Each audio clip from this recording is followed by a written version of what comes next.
Hello everyone. நம்ம இப்ப electrochemistry topic பார்த்துட்ருக்கோம். ஸோ, இதில வந்து நம்ம என்ன பார்த்தோம்னா வந்து conductance, molar conductance, equivalent conductance இது எல்லாமே பார்த்தோம். ஸோ, நம்ம இன்னைக்கு என்ன டாபிக் பார்க்க போறோம்னா, என்னென்ன ஃபேக்டர்ஸ்லாம் வந்து கண்டக்டன்ஸ அஃபெக்ட் பண்ணுது அப்படின்னு சொல்லிட்டு பார்க்க போறோம்.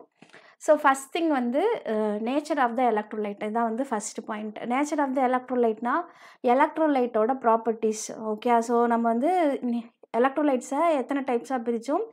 ஸ்ட்ராங் எலக்ட்ரோலைட்ஸ், அப்புறம் வந்து வீக் எலக்ட்ரோலைட்ஸ் அப்படின்னு சொல்லிட்டு நம்ம பிரித்தோம். ஸோ, அந்த நேச்சர் ஆஃப் த ஸ்ட்ராங் எலக்ட்ரோலைட்னா என்ன பண்ணும்? ஈஸியாக வந்து அயனைஸ் ஆகிடும். It easily dissociates into ion. Okay, at all the concentration easily dissociate into ions.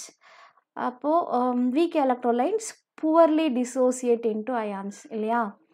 அப்போ அயான்ஸ் எவ்வளோக்கு எவ்வளோ ஃபாஸ்ட்டாக ஃபார்ம் ஆகுதோ அவ்வளோ ஃபாஸ்ட்டாக வந்து உங்களுக்கு கண்டக்டன்ஸ் நடக்கும். அப்போது nature of the strong electrolyte எடுத்தால் கண்டக்டன்ஸ் வந்து அதிகமாக இருக்கும். அப்போது ஸ்ட்ராங் எலக்ட்ரோலைட்க்கு கண்டக்டன்ஸ் வந்து அதிகமாக இருக்கும், வீக் எலக்ட்ரோலைட்ஸ்க்கு கொஞ்சம் கம்மியாக இருக்கும். ஓகே.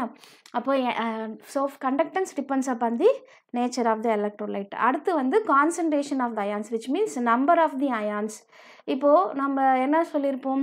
இதை ஒரு மெட்டாலிக் கண்டக்டர்ஸ்லேருந்து எலக்ட்ரான்ஸ் தான் வந்து கண்டக்ட் பண்ணுதுன்னு சொல்லியிருப்போம். இதே எலக்ட்ராலிட்டிக் கண்டக்டர்ஸில் அயான்ஸ் தான் கண்டக்ட் பண்ணுது.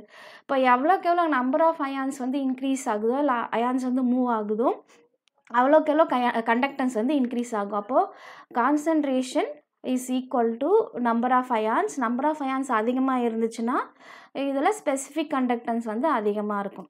ஓகே. பட் கான்சன்ட்ரேஷன் ரொம்ப அதிகமாக இருந்தால் மோலார் கண்டக்டன்ஸ், ஈக்குவலன்ட் கண்டக்டன்ஸ் குறைவாக இருக்குது. அதை நம்ம டைல்யூஷன்லையும் பார்ப்போம். இப்போ greater the concentration of ions, greater the number of ions and greater the specific conductance. அடுத்து வந்து சைஸ் ஆஃப் தி அயான்ஸ். இப்போ நம்ம வந்து H+ இருக்குது, Na+ இருக்குது, Cl- இருக்குது. இந்த மாதிரி நிறைய அயான்ஸ் இருக்குது, அசிட்டேட் இந்த மாதிரி. ஓகே. ஸோ இதில் வந்து இந்த அயான்ஸில் வந்து பார்த்திங்கனாக்கா COO-, H+ தான் வந்து ரொம்ப ஸ்மாலஸ்ட் அயான். அதனோட சைஸ் ரொம்ப ஸ்மாலராக இருந்துச்சுன்னா சீக்கிரமாக ஃபாஸ்ட்டாக வந்து ட்ராவல் ஆகும். அப்போது சைஸ் ஆஃப் த அயான்ஸும் ரொம்ப இம்பார்ட்டன்ட். அடுத்து சார்ஜ் ஆஃப் த அயான்ஸும் ரொம்ப இம்பார்ட்டன்ட். கிரேட்டர் த சார்ஜ், இப்போ +1 +2 இருக்குன்னா +2 தான் it will conduct the more. இப்போ சார்ஜ் ஆஃப் த அயான்ஸும் வந்து ஒரு important factor. Size and charge of the size வந்து ஸ்மாலராக இருக்கணும், சார்ஜ் வந்து கிரேட்டராக இருக்கணும். அடுத்து இது வந்து பார்த்திங்கனாக்கா நேச்சர் ஆஃப் தி சால்வெண்ட். இப்போ polar substances will dissolve in the polar solvents இல்லையா? இப்போ டைஎலக்ட்ரிக் கான்ஸ்டன்ட் வந்து ஹையாக இருந்துச்சுன்னா அது வந்து நமக்கு என்ன சொல்லுவோம்? போலார் சால்வெண்ட்ஸ் சொல்லுவோம். அப்போ போலார் சால்வெண்ட்ஸ் வந்து என்ன பண்ணும்? ஈஸியாக போலார் சப்ஸ்டன்ஸை கரைச்சி நமக்கு அயான்ஸ் வந்து ப்ரொடியூஸ் பண்ணும். அப்போ டைஎலக்ட்ரிக் கான்ஸ்டன்ட் வந்து ஒரு சால்வெண்ட்டுக்கு அதிகமாக இருக்கணும். ஸோ அதனால தான் வி சூஸ் வாட்டர். ஓகே. வாட்டரோட டைஎலக்ட்ரிக் கான்ஸ்டன்ட் வந்து அதிகம். அதே மாதிரி வந்து விஸ்காசிட்டி ரொம்ப ரொம்ப கம்மியாக இருக்கணும். இப்போ நம்ம வந்து ஒரு சால்ட்டை வந்து தண்ணியில் கரைக்கிறதுக்கும் சால்ட்டை வந்து நம்ம ஒரு கோகோனட் ஆயிலில் கரைக்கிறதுக்கும் டிஃப்ரென்ஸ் இருக்குது. ஃபஸ்ட்டு கோகோனட் ஆயிலில் கரையாது, இன்கேஸ் கரையுதுன்னு வச்சுக்கோங்களேன், அது ரொம்ப விஸ்கஸாக இருக்கிறதுனால it will prohibit moment of the ions. Viscosity அதிகமாக இருந்துச்சுன்னா மூமெண்ட் வந்து டிக்ரீஸ் ஆகும். Okay. Moment of the ions decreases with increase in viscosity. அப்போ விஸ்காசிட்டிக்கு opposite, inversely proportional with increase in viscosity. அப்போது விஸ்காசிட்டி நமக்கு எப்போவுமே லோயராக இருக்கணும், dielectric constant of the solvent வந்து ஹையராக இருக்கணும். அடுத்து டைல்யூஷன். இப்போது நம்ம வந்து ஒரு 10 நம்பர் ஆஃப் அயான்ஸ் வந்து நம்ம ஒரு 10 ml ஊற்றுறதுக்கும் 10 number of ions in 100 ml இருக்கிறதுக்கும் இது அயான்ஸ் வந்து ஃபிக்ஸ்டு. இது வந்து சொல்யூட். 10 அயான்ஸ் இருக்குதுன்னு வச்சுக்கோங்களேன், இல்லை 10 கிராம் ஆஃப் அயான்ஸ் 10 ml போடுறப்ப ஹை கான்சன்ட்ரேஷன், இதுவும் கான்சன்ட்ரேஷன். இப்போ நீங்கள் வந்து 10 கிராம்ஸ் வந்து நீங்கள் 100 ml கரைக்கிறீங்க, அதே 10 கிராம்ஸ் வந்து நீங்கள் 1 லிட்டரில் கரைக்கிறீங்க. இப்போது கிரேட்டர் த இது வந்து சால்வெண்ட்டோட வால்யூம். நீங்கள் டைல்யூஷன் இன்க்ரீஸ் பண்ண என்ன ஆகும்? ஒரு அயானுக்கு இன்னொரு அயானுக்கு இருக்க டிஸ்டன்ஸ் வந்து இன்க்ரீஸ் ஆகும். 2 அயானை செப்பரேட் ஆகுறப்போ இட் வில் மூவ் ஈஸிலி. இல்லைனாக்கா இப்போ ஒரு Na+ அண்ட் Cl- இருக்குன்னா ரெண்டுமே வந்து ஆப்போசிட் சார்ஜஸ்னால ஒட்டிகிட்டே இருக்கும். நீங்கள் சால்வெண்ட் இன்க்ரீஸ் பண்ண என்ன ஆகும்? இந்த 2 அயான்ஸ் இருக்க டிஸ்டன்ஸ் வந்து இன்க்ரீஸ் ஆகும். அதனால் டைல்யூஷனால் உங்களுக்கு கண்டக்டன்ஸ் வந்து இன்க்ரீஸ் ஆகும். எந்த கண்டக்டன்ஸ்? மோலார் கண்டக்டன்ஸும் ஈக்குவலன்ட் கண்டக்டன்ஸும். இது 2 இன்க்ரீஸ் ஆகும், கப்பா வந்து டிக்ரீஸ் ஆகும். அது வந்து ஏன்னு பின்னாடி சொல்கிறேன். இப்போது ஃபஸ்ட்டு இந்த இதில் நம்ம என்ன பார்த்தோன்னா மொத்தம் 4 பார்த்துருக்கோம். நேச்சர் ஆஃப் த எலக்ட்ரோலைட் வந்து உங்களுக்கு ஸ்ட்ராங் அண்ட் வீக்கில் ஸ்ட்ராங் எலக்ட்ரோலைட்ஸ் தான் கண்டக்டன்ஸ் வந்து நல்லாயிருக்கும். அடுத்து number of ions, concentration of ions வந்து அதிகமாக இருந்துச்சுன்னா ஸ்பெசிஃபிக் கண்டக்டன்ஸ் இன்க்ரீஸ் ஆகும். சைஸ் ரொம்ப ஸ்மாலராக இருக்கணும், சார்ஜ் வந்து கிரேட்டராக இருக்கணும். அடுத்து டயலெக்ட்ரிக் கான்ஸ்டன்ட் ஹையாக இருக்கணும், விஸ்காசிட்டி ரொம்ப லோயராக இருக்கணும், டைல்யூஷன் வந்து ஹையாக இருக்கணும். Greater the dilution greater will be the conductance for molar conductance and equivalent conductance. அடுத்த 5th பாயிண்ட் வந்து டெம்பரேச்சர். ஸோ நமக்கு வந்து தெரியும் equipartition principle of mv² equal to 3/2 kBT. இப்போது இந்த mv²ன்றது வெலாசிட்டி ஆஃப் த அயான்ஸ்னு வச்சுக்கோங்க.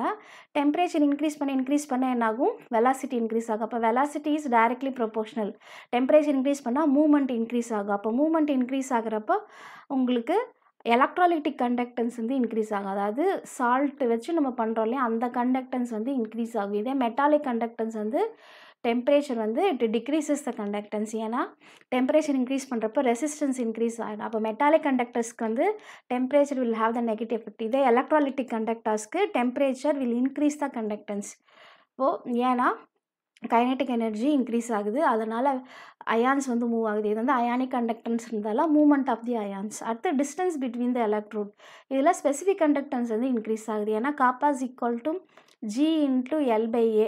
இந்த எல்ன்றது என்னது, டிஸ்டன்ஸ் பிட்வீன் த எலக்ட்ரோட். எல்லோட வேல்யூ இன்க்ரீஸ் ஆச்சுன்னா காப்பாவும் இன்க்ரீஸ் ஆகும்.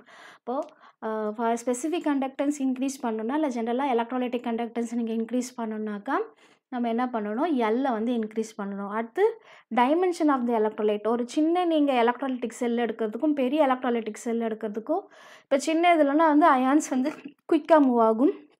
இது வந்து டிஸ்டன்ஸ் வந்து உங்களுக்கு இன்க்ரீஸ் ஆகும், ஃபுல்லாக அந்த ஏரியா ஃபுல்லாக கவர் பண்ணுறதுக்கு. அப்போது உங்களுக்கு larger the dimension, larger the it will take more time to ions will move. Okay, அதனால் வந்து it will depends upon the dimension of the electrolytic cell. அதனால் பீக்கர் வந்து இப்போ நம்ம 100 ml beaker and 200 ml beaker எடுக்கிறீங்கன்னா 100 ml பீக்கரில் சீக்கிரமாக உங்களுக்கு conductance வந்து இன்க்ரீஸ் ஆகும். ஏன்னா டைமென்ஷனை பொறுத்து கொஞ்சம் மாறும். அடுத்து speed of the ions, mobility of the. ஏற்கனவே நம்ம speed of the ions, size of the ions பார்த்தோம்.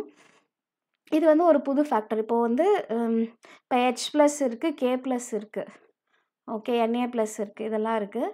அந்த அயான்ஸோட சைஸ் பொறுத்து ஸ்பீட் வந்து மாறும். ஸ்மாலர் சைஸ் வந்து ரொம்ப ஈஸியாக வந்து மூவ் ஆகும். ஓகே, ஸோ இதில் வந்து இந்த மொபிலிட்டின்றது ஸ்பீட் கூட ரிலேட்டட். எப்படின்னா mobility U is equal to speed of the ion by potential gradient. Speed of the ion by potential gradient. Speed of the ion எதை பொறுத்து இருக்கும், சைஸை பொறுத்து இருக்கும். அப்போ speed depends upon the size. mobility depends upon the speed. At the transport number என்னன்னா, it is fraction of the current carried by the given ion by fraction of the current carried by the given ion by the total current carried by the all the ions. இப்போ இது வந்து mobility கூட connect ஆகும். Okay, அதாவது mobility of the given ion by the total mobility of the all the ion. இந்த fraction தான் வந்து transport number சொல்லுவோம். அப்போ எல்லாமே ஒன்னோட ஒன்று கனெக்டட். அப்போ greater the transport number greater will be the conductance. Okay, அப்போ டிரான்ஸ்போர்ட் நம்பர் வந்து நமக்கு அதிகமாக இருந்துச்சுனாலும் இல்லை மொபிலிட்டி அதிகமாக இருந்துச்சுனாலும், ஸோ இது எல்லாமே எது கூடனா ஸ்பீட் ஆஃப் த அயான்ஸ் கூட வந்து ரிலேட்டட். அப்போ greater the speed of the ions or greater the mobility or greater the transport number greater will be the conductance. அப்போது கப்பா இது எல்லாமே வந்து உங்களுக்கு லாம்டா எம் இது எல்லாமே வந்து உங்களுக்கு இன்க்ரீஸ் ஆகும். ஓகே, ஸோ அப்போது conductance will increase based on the speed of the ions. Okay, so இது எல்லாம் தான் வந்து ஃபேக்டர்ஸ். அடுத்து வந்து நம்ம எஃபெக்ட் ஆஃப் டைல்யூஷன் வந்து இந்த டாப்பிக்கில் கொடுத்துருக்கனால நம்ம பார்ப்போம். So effect of dilution. இப்போ டைல்யூஷன்னா என்ன, இப்போ நம்ம வந்து இப்போ மோலார் கண்டக்டன்ஸ், இப்போது கான்சன்ட்ரேஷன் நமக்கு தெரியும். கான்சன்ட்ரேஷன்னா என்ன, மோல் பர் லிட்டர். ஓகே, மோல்னா என்ன, given weight by molecular weight per litre.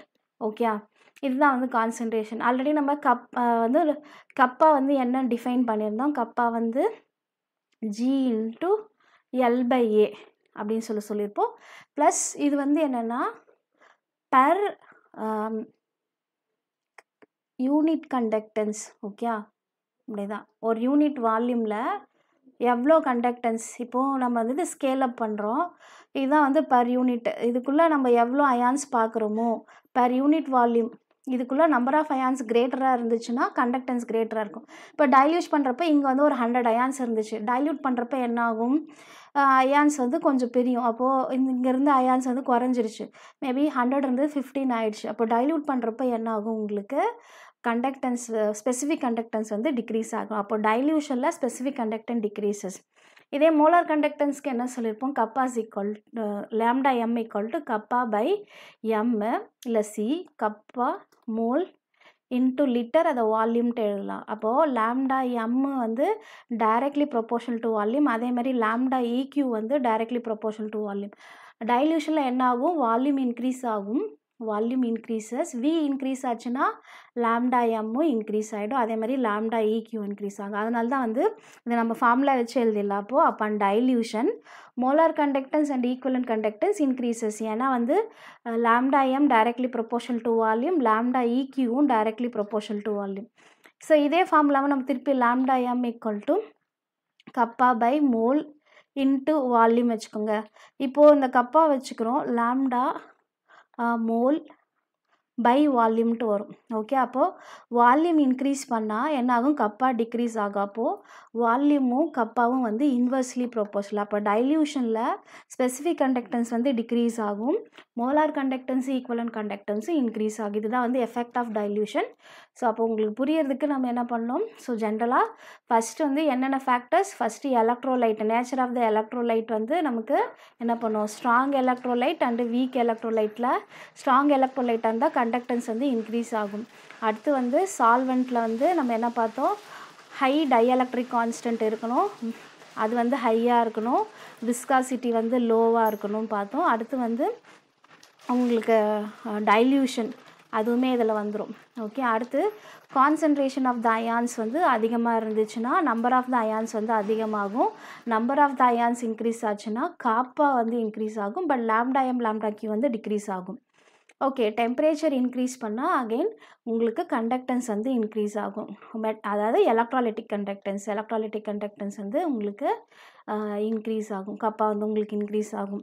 Okay, so இது எல்லாமே வந்து நம்ம பார்த்தோம். அடுத்து வந்து டைமென்ஷன் ஆஃப் த செல் பார்த்தோம். டைமென்ஷன் ஆஃப் செல் வந்து ஸ்மாலர் சைஸாக இருந்தால் கிரேட்டர் த கண்டக்டன்ஸ். அடுத்து mobility speed of the ion இது எல்லாமே வந்து கிரேட்டராக இருந்தால் கண்டக்டன்ஸும் கிரேட்டராக இருக்கும்.